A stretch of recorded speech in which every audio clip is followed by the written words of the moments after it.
to the past government we spend 8 years with just about 8 to 9 months. So it's not really different. So the calculation no balance. No balance at all. Now this one go be last call before we go inside news. Mona no forget by 5 o'clock now the news. Then after the news we will come back and take on course. Hello, good evening. Welcome for the program. Welcome for Drive O'Clock. Good evening. My name is Omo from Obahi. Talk to us, Omo. How Obahi? You never see Kokareda.com. No worry. Okay, you want? If you enter this depot road, yes, or this depot market road, if you just walk on like 5 pools, more than 10 to 15 houses, because of the badness of that place, the landlord don't park almost more than 7-8 years ago. And they don't go leave it, connect to this and move when they talk so. Okay. So it could make government really attend to that place because the place really near this Abu Express. Okay. As you don't enter that depot market road, if you see that light, very easy for you to get to. Many landlords don't back come up for their house because of erosion. Okay. So government do something about that place. All right, thank you. And it will be very good. We appreciate you very much for the time we take on. That name you mentioned, more just they mention as small, many companies like say we try recruit people back then come here by force and so make they use their mind. Time they go. Yes. This one they try to make some complaints. Say EBS TV know the show for terrestrial channel 113. Say kindly inform the management. So I think it's from Ugbowo. Say the EBS channel, which means the people really they interested to the watcher or say they know the show for that channel. I think we will relate this one to the management. They hear life and direct. Even chief engineer, Madam Osukome, they hear so like made them check. Madam, as they hear so in a gear make it in order for start times. In order for we again make we put on for Madam body woto. We again they say you know the Englishman. Where there's only start time. Not start time. Okay. The only start time. Not the person talk. Yesterday I see Madam carry some people they wear overall. They just they work out and a part of the work what they do. Madam go abroad, go bring them come. Stay with them till about 11 p.m. No go ask. If her husband come, they call I say, honey, I'm working for the government. I'm working for the people. I'm working for the terrestrial. All right, so we go break. Another break will carry us inside 5 o'clock. We'll go give now the big news.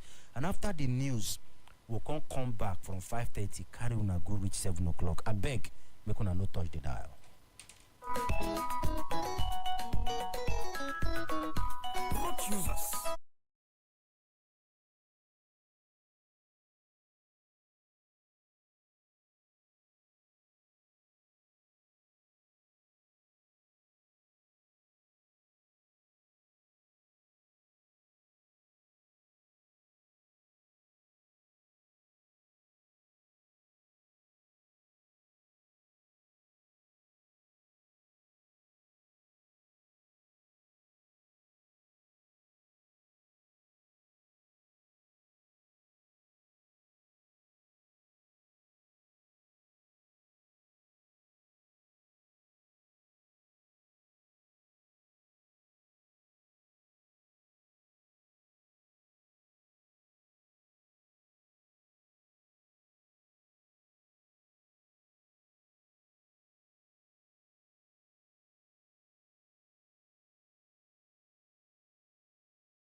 Benin.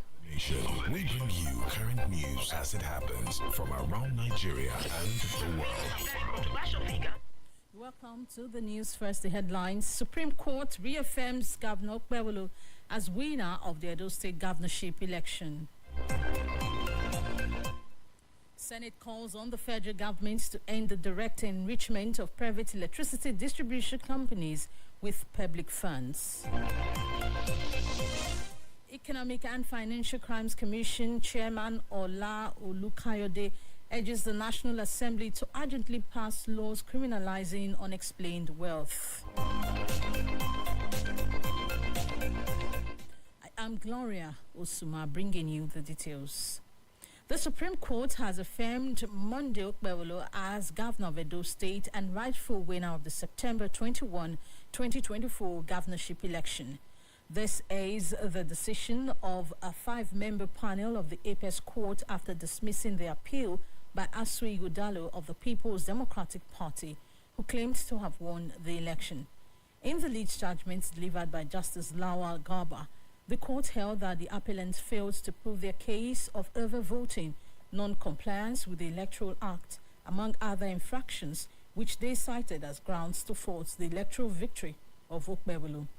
In a unanimous judgment, the EBS court said the appellant failed to prove that the election was in non-compliance with the Electoral Act and that Ighodalo was not duly elected by the majority of lawful votes cast. Specifically, the EBS court held that the PDP candidate failed to prove non-compliance as he merely challenged the outcome of the election in 395 of the 4,519 polling units where elections were held. The EBS court panel also said the 19 witnesses called at the tribunal stage do not have the case of the PDP in challenging the outcome of the election. Meanwhile, Governor Monday Okpebholo has hailed the Supreme Court's judgment affirming him as the duly elected governor of Edo State, describing it as a landmark decision that marks the end of all legal challenges arising from the 2024 governorship election. In a statement issued on Thursday by his Chief Press Secretary Fred Itoa, Okpebholo celebrated the ruling as not only a personal milestone, but also a decisive moment for the entire state. Okpebholo expressed deep appreciation to the judiciary and the people of Edo State for their steadfast support throughout the legal battle. The governor also stressed that the judgment should be seen as a victory for all Edo citizens. And still on the election victory, President Bola Tinubu has congratulated Governor Monday Okpebholo of Edo State on the Supreme Court's affirmation of his election and advised the governor to be magnanimous in victory. The Edo State governorship election took place in September 2024, and Governor Okpebholo was declared the winner by the Independent National Electoral Commission, INEC. The Supreme Court, as the final arbiter, upheld the election of the governor today. The president advised that now that the governor has cleared the legal hurdles, it is time for him to accelerate the delivery of exceptional services and good governance to the people of Edo State, which he has already begun to do. President Tinubu also congratulated the leadership and members of the All Progressives Congress APC in Edo State and called for cohesion and dedication in effectively discharging the mandate given by the people. And the People's Democratic Party PDP candidate Asui Ighodalo in the September 2024 governorship election in Edo says he feels a deep sense of betrayal in the Supreme Court's judgment against his governorship bid. Ighodalo, in his reaction to the EBS court verdict on Thursday, said, though he accepted the finality of the judgment, he does not and cannot pretend that what was delivered amounts to justice. He spoke in a statement he personally signed in Abuja shortly after the EBS court ruled on the election dispute. And now, away from the Supreme Court's judgment, a bill to establish the Federal Oil and Gas Hospital in Benin, Delta State has passed its second reading on the floor of the Senate. This followed the presentation of the bill by its sponsor, Joel Onawakbo Thomas, representing Delta State. Abuja correspondent Ayetutu Alufohai gives us more information about the bill.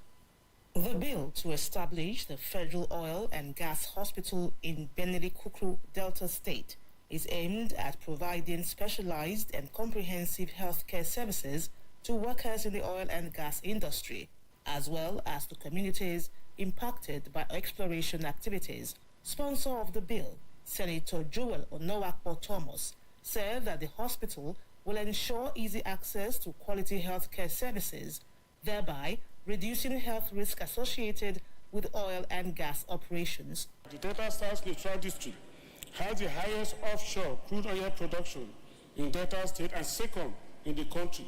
And more specifically, the location indicated for this project is in the very heart of offshore oil exploration in the Niger Delta. This project will benefit oil companies and communities in Delta State. Note also that this location is home to many crude oil exploration activities. Fellow Delta State Senator Ede Dafinone, in supporting the bill, said it will provide support to people who sustain oil and gas-related injuries.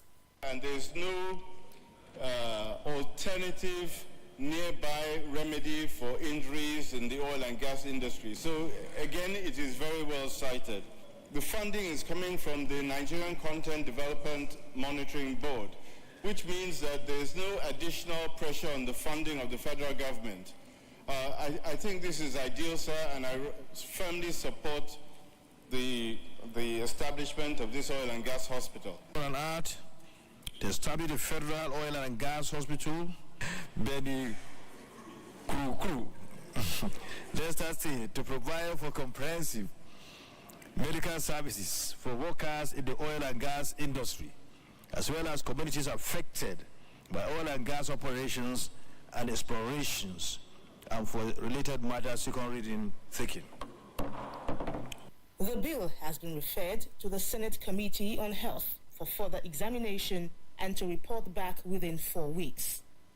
Ayetutu Alufohai, EBS News, Abuja.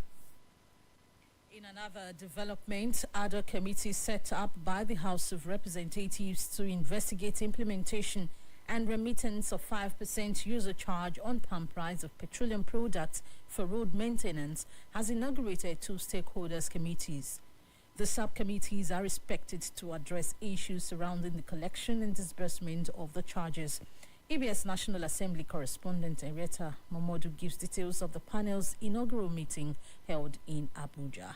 The 5% user charge, as contained in the Act establishing the Federal Roads Maintenance Agency, FEMA, stipulates that 40% of the proceeds will accrue to FEMA and 60% will be utilized by established state roads maintenance agencies. Chairman of the Special Committee, Francis Wivey, said the 2 committees are expected to look into the Pre-Tax Act and the Post-Tax Act situations and address areas of conflict with FEMA Act, lamenting that the 5% user charge has over the years not been operationalized. This committee is looking forward to the actualization of government's desire to ensure that Nigerian roads are usable, Nigerian roads are motorable. All over the country, we suffer this problem of bad roads. And it's not something that you will solve just by budgeting. In most countries of the world, these provisions are made such that from toll gates, from user charges on fuel and diesel, funds are always available for road maintenance. The committee's membership is made up of lawmakers, FEMA, Nigerian Petroleum Midstream and Downstream Regulatory Authority, Major Energy Marketers Association of Nigeria, Independent Petroleum Marketers Association of Nigeria, and National Union of Petroleum and Natural Gas Workers. Others are Depot and Petroleum Marketers Association of Nigeria, National Association of Road Transport Owners and Petroleum Refinery Owners, and Petroleum Product Retail Outlet Owners Association of Nigeria. From the National Assembly, Henrietta Momodu, EBS News. And still on legislative matters, Senate has called on the federal government to rethink its approach to the power sector by ending the indirect enrichment of private electricity distribution companies with public funds. The chairman, Senate Committee on the Environment, Senator Yunus Akintude, APC Oyo Central, said this at the plenary on Thursday. On the floor of the Senate, the lawmaker decried the current practice where government funds are being used to purchase electricity transformers for communities, only for the assets to be taken over by discos. The lawmaker described the trend as unsustainable and unjust, adding that the government must develop a structured subsidy regime that truly benefits ordinary Nigerians. The Senate also drew attention to what he called a fundamental structural imbalance in Nigeria's power sector. And now to other matters. The Minister of Education, Dr. Tunji Alausa, on Wednesday declared that the federal government remains committed to improving teacher recruitment, training and motivation, describing educators as the cornerstone of any meaningful reform in Nigeria's education sector. At the 2025 CADA Edu Pact International Summit in Kaduna, Alausa stressed that no education reform can succeed without placing teachers at its core. Alausa also highlighted the ongoing revitalization of the Teachers Registration Council of Nigeria and the new teacher internship and quality assurance framework as part of the government's effort to harmonize and raise teaching standards nationwide. Ola Olukoyede, chairman of the Economic and Financial Crimes Commission, EFCC, has called on the National Assembly to urgently pass a law criminalizing unexplained wealth.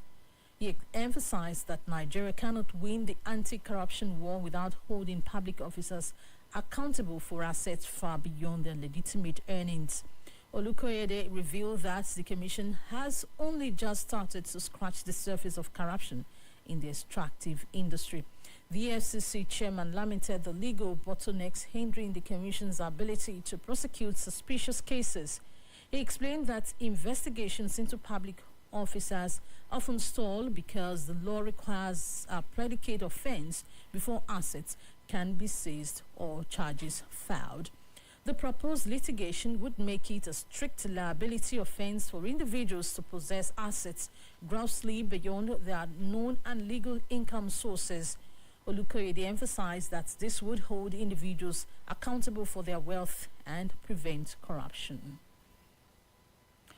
Also, the Economic and Financial Crimes Commission, EFCC, has announced plans to establish a cybercrime response academy to rehabilitate convicted Nigerian cyber criminals by equipping them with productive digital skills and supporting them with monthly stipends during their reintegration into society. EFCC Chairman Ola Olukoyede disclosed this at the National Cyber Security Conference in Abuja. According to Olukoyede, the proposed facility will begin as a 500 capacity center with a long-term plan to scale up and accommodate up to 2,500 individuals. The goal, he said, is to redirect the advanced tech skills of convicted cyber criminals towards legitimate and productive sectors of Nigeria's digital economy. Olukoyede added that the facility will offer vocational training, mentorship, and monthly allowances, both as a rehabilitation and reintegration mechanism. The academy is expected to become operational by next year.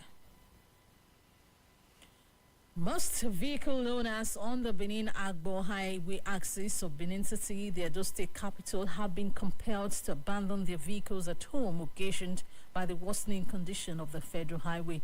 EBS Benedict Okate, who has been following up development on the road, brings details.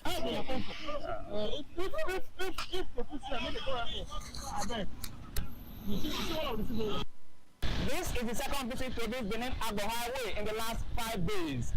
This development, like you can see, the condition here is bad. And this has compelled so many motorists to abandon their vehicles at home. And for those persons who dare to bring down their vehicles, they have tales of woes to tell. I'm on transit. I was coming from Lagos. I left Lagos in the evening. So I get there 2 a.m. midnight. So this incident happened with my passenger. In fact, when we left Lagos, this is the only Benin-Agbo road we have issue with. You guys are traveling from Lagos to? Yeah, from Lagos down to Onitsha. No, our motor is spoiled for here. Findings also revealed that commercial drivers have hiked the transportation fare on the Benin-Agbo highway by over 40%, since many of them cannot summon courage to contend with the bad portions of the road, now seek alternative routes within the communities in the vicinity. Some residents of the area, who include the Onhe of Amufi, Iyewari Asenogwa Egarewa, and Emmanuel Okoro, speak. As of now, with Benin-Agbo road, Amufi, Ikwenye, Ogboso, the road is totally out of driving road. People are using community road now because of the Benin-Agbo road. It's not motorable anymore. You can see a lot of people park their car outside the community now. You cannot even come out. You can see it's affecting everybody. Even me, I don't carry my car come out. Because now here my car, even drink water. I carry my car go park where. Because if you use it for this way, this is Agbo road. From this junction, from this junction down to Amufi junction. Lady Doris Obo, among other business owners on the Benin-Agbo highway, said the worsening condition of the road, particularly around the Winners Chapel, Charlie Otto, and the Amufi boundary road portions of the road, is adversely affecting businesses. It's having effect on our business very high. People are not coming from the east so bad, but there's no road. The roads are so bad. This is federal government road. Our president should please help to make sure something is done. It's affecting our business highly. This is Benin-Agbo road. There's Ikwenye road opposite Winners here. So many vehicles has fallen. We thank God that presently no life has lost. It is affecting our business. If you look at me now, since Monday I have not worked, because there's no road to my place at all. This is Agbo road. It is not worse. The road don't worse. Even river don't stop for river here. People, you know, they sell anything they do. We'll call here, they sleep. We sleep finish, we go out. In an earlier interview, the Federal Controller of Works, Edo State, Babatunde Tajudeen, disclosed that the federal government is intensifying efforts to commence reconstruction work on the Benin-Agbo highway, which was flagged off on 23rd March 2025 by the Minister of Works, David Umahi. Benedict Okate, EBS News. An award of excellence has been conferred on the managing director of EBS, Sulaiman Alede, for being a game changer in digital broadcasting.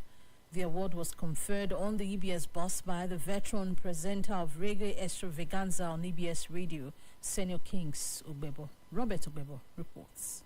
EBS MD thanked SKO for the honor and dedicated the award to Governor Mande Okpebul, who provided the opportunity for him to serve. Sulaiman Alende said EBS as a station should be the concern of all. He announced with happiness that the EBS substation at Ihiwe is now back on air, just as he pointed out that EBS is not accessible online anywhere in the world. On behalf of the management and staff of Edo Broadcasting Service, I want to personally thank you for this award. It means a lot to me, and I want to dedicate this award to first the one we call the #1 ambassador of EBS. That's the governor of Edo State, Senator Mondo Paulo, because of his, unwavering determination. I'm happy you just reminded us, because we were very young, we were children, listening to you, watching you, and the whole Bender State, Edo State, has actually produced great stars. The ex-presenter of Reggae Extravaganza on EBS Radio, who honored the MD, Senior Kings Ugbebo, appreciated him for the transformation of the state-owned media outfit. He thanked Governor Mande Okpebolo for appointing the right professional to run the station. I'm glad that within a short time, you have transformed EBS. In fact, when I came in here now, I thought, is it the GM office that we need to, so many things has happened, right? Then the new studio, like you are in a DOA, the TV station, wow. Then just look at this. Honestly, I think all we need is putting the right people in the right position. Putting square pegs in square holes. You see, you cannot teach what you don't know, and you cannot give what you don't have. Like Bob Marley said, teach if you know, learn if you don't know. The visit came to its peak when SKO presented the Edo Heroes Award to the EBS Managing Director. The game changer in digital broadcasting. Robert Ugbebo, EBS News. You can watch EBS on Star Times, Channel 113, Go TV, Channel 141, and Terrestrial Channel 45. For the latest news and information, be sure to visit our website at ebsng.com. Join the conversation and listen live at ebsng.com/radio. Subscribe to EBS on YouTube, TikTok, Instagram, Facebook, and at EBS Benin. This news is reaching you live from EBS Radio Benin City, Edo State. More shortly. Edo Broadcasting Service, 95.7 FM. News. Every Sunday at 8 p.m., tune in to From the Calvary, where powerful messages and sermons from the pulpit are brought directly to you, right from the heart of the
Nigeria has recorded a significant boost in crude oil production, gaining an additional 300,000 barrels per day (BPD) since the launch of the 1 million barrels initiative by the Nigeria Upstream Petroleum Regulatory Commission (NUPRC). The initiative, inaugurated in October 2024, aims to increase the country's oil output by 1 million barrels annually, contributing to Nigeria's goal of ramping up production to meet budgetary and market expectations. The NUPRC confirmed that Nigeria's current crude oil production stands around 1.7 million barrels per day, up from previous months where production hovered near 1.45 million barrels per day of crude alone.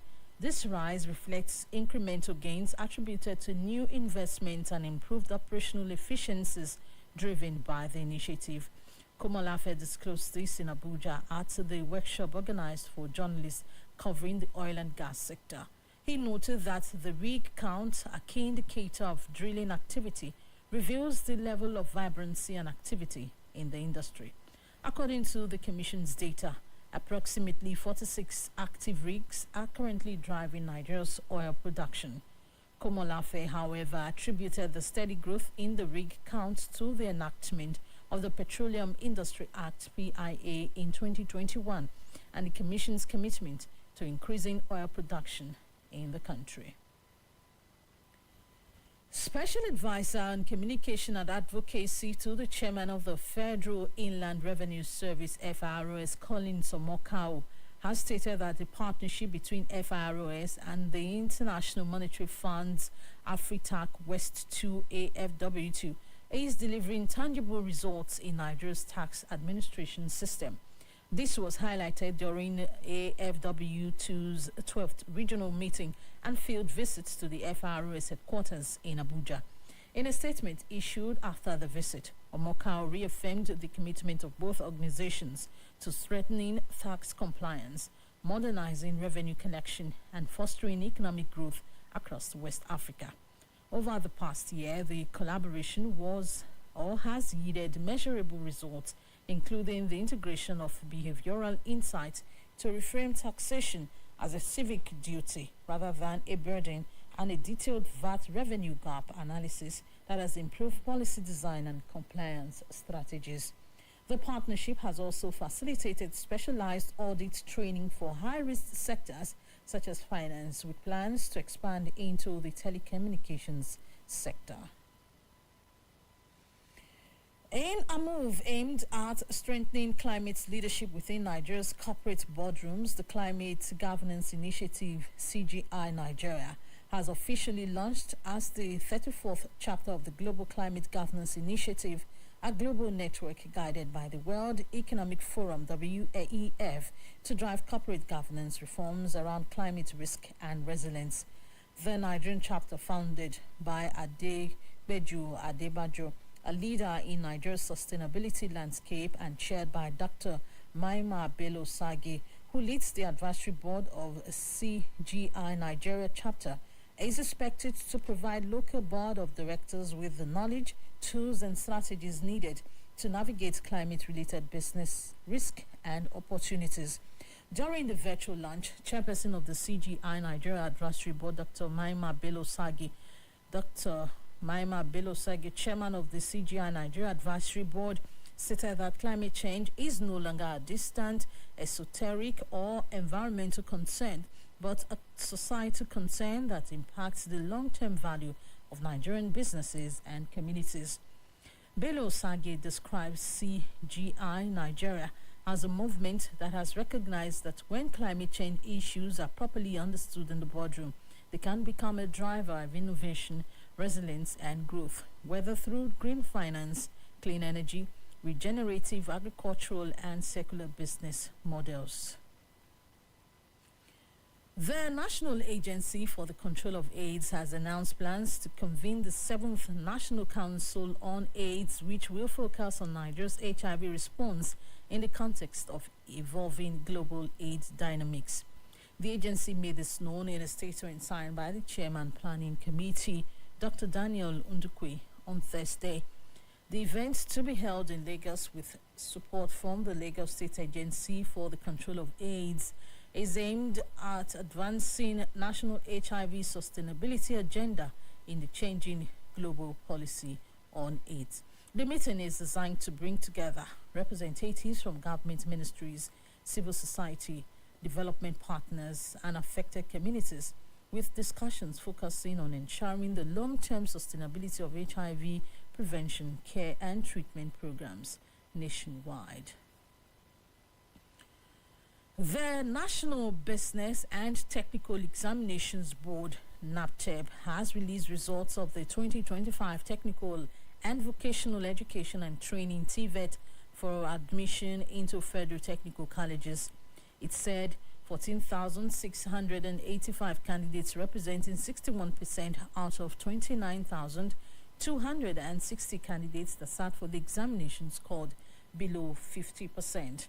Registrar and Chief Executive Officer of NABTEB, Dr. Mohammed Aminu Mohammed, announced the results in Benin City at the opening of a 3-day working session for the 2025 National Common Entrance Examination NCEE results and the selection and placement exercise of qualified candidates into the FTCs. He said 9,389, representing 29%, scored 50% and above. The NABTEB boss said 316 candidates, representing 1.31%, scored 70% and above. The National Counter-Terrorism Center, NCTC, under the Office of the National Security Advisor, has commenced Phase 7 of the Kainji mass trials for terrorist suspects. According to a statement from the Strategic Communication Office of the NCTC, over 50 suspects have begun the process starting yesterday, with the number expected to rise in the coming days.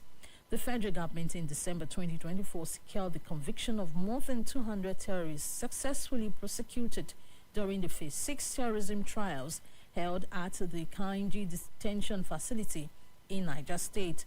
The national coordinator of NCTC, Major General Adamu Garba Laka, emphasized that the trials represent Nigeria's unwavering pursuit of justice and reaffirmed its resolve to confront terrorism through lawful and transparent means. And troops of Operation Hardin Kai have neutralized 24 Boko Haram terrorists in coordinated operations across Borno State. The acting Deputy Director, Army Public Relations Headquarters Theater Command Operation Hardin Kai, Captain Ruben Kovangia, this Thursday said the operations conducted between July 4 and 9 involved the collaboration between land and air components of OPHK, the Civilian Joint Task Force, and hunters. The Deputy Director noted that the locations where the terrorists were neutralized includes Platari, Komala, Kowari, and Madarari, among others. And now to end the news, here are some of our top stories. The Supreme Court has reaffirmed Governor Okpebholo as winner of Edo State governorship election. Senate has called on the federal government to end the direct enrichment of private electricity distribution companies with public funds. The Economic and Financial Crimes Commission Chairman Ola Olukayode has urged the National Assembly to urgently pass laws criminalizing unexplained wealth. And that ends the news as edited by Clement Akasia. It reached you from EBS Benin. I am Gloria Osuma, thanking you for tuning in. Good evening.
.5